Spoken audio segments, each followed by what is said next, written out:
is Stacey McKibben with the Master Communicator podcast, where CEOs, C-suite executives, and senior leaders share their advice. It's 6 questions in 9 minutes because the best leaders know how to share their ideas concisely and quickly.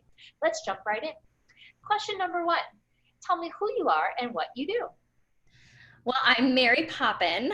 I'm a mom, wife, daughter, sister, and friend who loves to exercise, travel, and I appreciate a great glass of wine.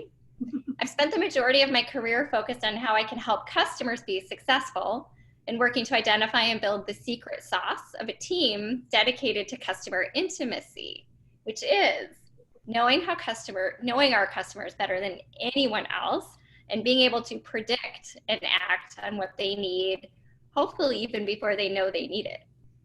Ooh, and I like that we're doing this as people doing this for people, as opposed to necessarily leveraging artificial intelligence to do it for us all the time, right? Exactly. Yes. Oh, I'm so excited. Customer intimacy. That'll be very fun to learn more about.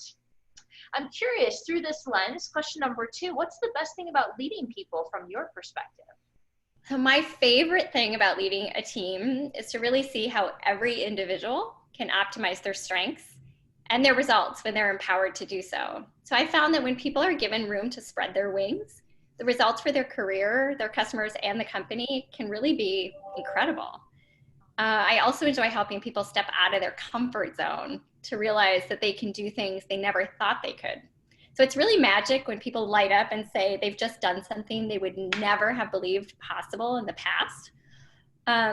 The other thing I really like is the magic of watching people come together who have different ideas and different experiences and seeing what they jointly create when given the opportunity to collaborate around a common vision.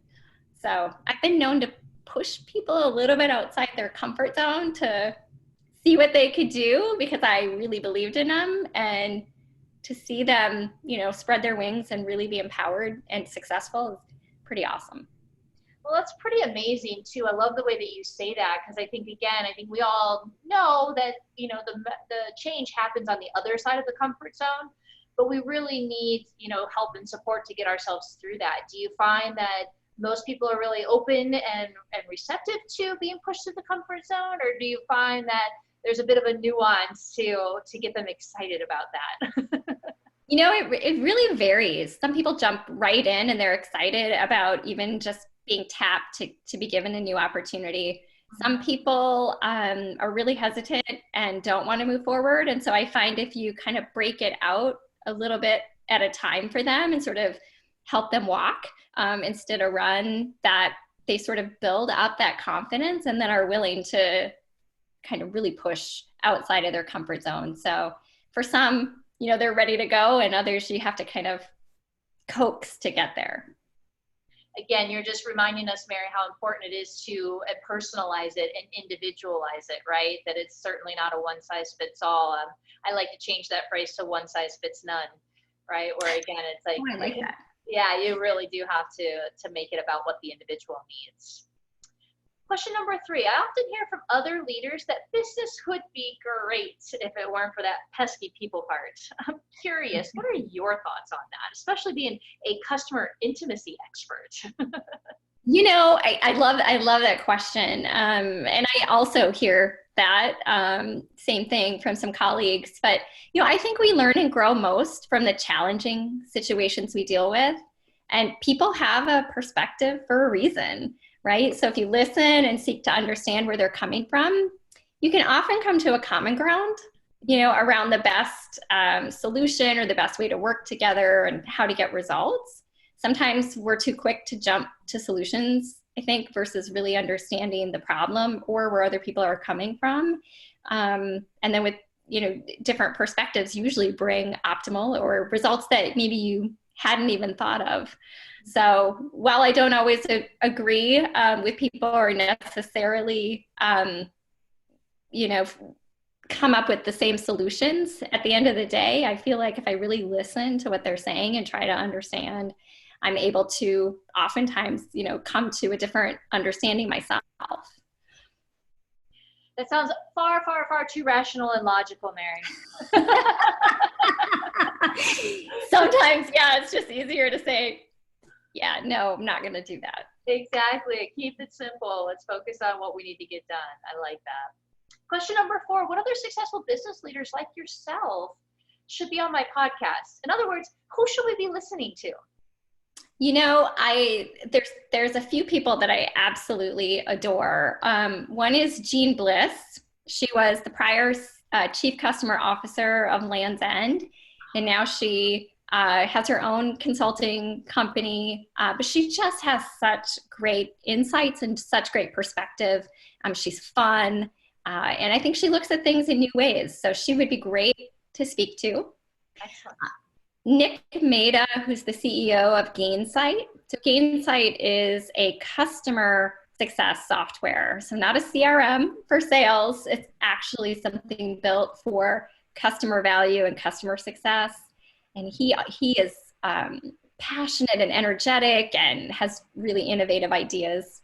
And then also somebody that I adore is Dan Shapiro. He's the chief business officer for LinkedIn, and he runs essentially our global go-to-market organization for LinkedIn. He's an amazing human being. He's got great perspective on customers and on people and the economy, right? Our mission is to bring more economic opportunity for the global workforce. So it includes everybody in the world. So Dan would be really fantastic for you to speak with. Thank you so much. And I love hearing those ideas. And again, we're all connected now via the modern day white pages, which is LinkedIn. Exactly.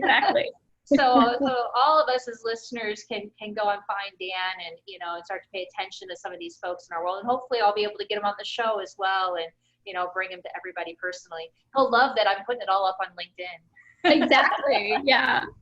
That'll be super fun. Question number 5, what piece of advice about communication would you give to other leaders? I found it's super important to be concise and to have a narrative around impact or business results when you're communicating up or over. But when you're communicating downward in the organization, it's really important to give more detail and to share the who, what, where, and when in order to get buy-in from people, such as with organization changes, as an example. And that's just one of the things I've learned. If you're too detailed in giving communications to your boss, oftentimes, they miss part of what you're saying. And if you're not detailed enough with your team, you end up getting a lot of questions and just confusion with announcements or changes. So that would be my recommendation. Love that. I love it. All right, 1 minute. Tell us about your favorite boss or teacher. Oh gosh, my favorite boss was empathetic and curious and respectful, informative and collaborative. That's how I would describe him. He was transparent and genuine in every interactions, always had my back, supportive of my success, helped me navigate my career development opportunities, really treated me with respect as an equal, and just always made me feel like my perspective was valuable, even if he didn't agree. And he recognized my contributions and gave me helpful feedback and coaching. Wow. So just very, very supportive. That's awesome. That's awesome. I wish we could all have people like that in our lives. And I'm sure we do. And I always remember listeners at this point to take this time to reflect on these people in your life that have done that for you. Because I think, again, when we look, they're there. But sometimes we gotta look hard. Exactly. For some of us.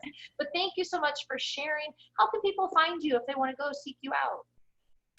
You can find me on LinkedIn under Mary Poppen. You can find me on Twitter at Mary__Poppen. Mm-hmm. And you can reach me either of those ways. That's awesome. Well, again, thank you so much for being on. This is Stacey McKibben with the Master Communicator Podcast. For more insights and ideas, please go check us out at www.concilioteam.com. We look forward to seeing you again next time. Take care. Thank you.